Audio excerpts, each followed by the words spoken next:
Te-ai întrebat vreodată care sunt efectele alcoolului asupra organismului tău? Ei bine, nu vei simți neapărat impactul alcoolului asupra corpului tău imediat, dar începe din momentul în care iei prima înghițitură. Dacă bei sau ai băut, probabil că ai avut ceva experiențe cu efectele alcoolului, de la dureri de cap nu tocmai plăcute până la mahmureală care apare a doua zi dimineața.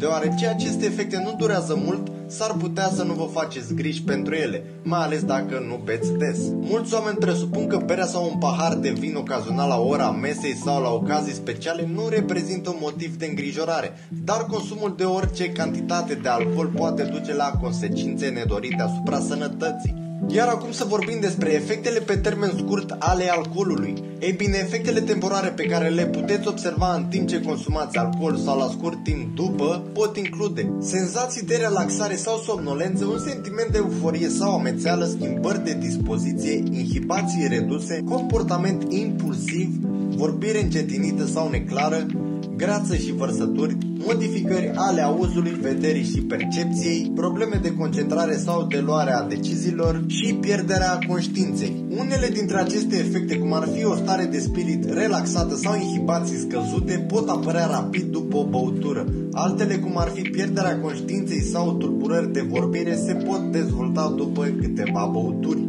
Impulsivitatea, pierderea coordonării și schimbările de dispoziție vă pot afecta judecata și comportamentul. Dar care sunt efectele fizice ale alcoolului asupra organismului? Iată o detaliere a efectelor alcoolului asupra organelor interne și a proceselor corpului.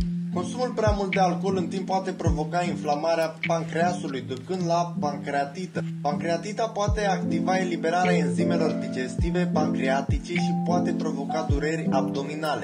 Pancreatita poate deveni o afecțiune pe termen lung și poate provoca complicații grave. Al doilea lucru, leziuni inflamatorii. Ficatul tău ajută la descompunerea și eliminarea toxinelor și a substanțelor dăunătoare, inclusiv alcoolului, din organism. Boala hepatică legată de alcool este o afecțiune care poate pune viața în pericol și care duce la acumularea de toxine și deșeuri în organism.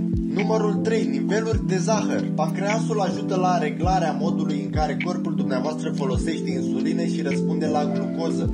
Dacă pancreasul și ficatul nu funcționează corespunzător din cauza pancreatitei sau a bolilor hepatice, ați putea avea glicemie scăzută sau hipoglicemie. Experții recomandă evitarea cantităților excesive de alcool dacă aveți diabet sau hipoglicemie. Și cam atât despre alcool în episodul de astăzi. Vă mulțumesc tuturor pentru vizionare, ne vedem în clipul următor.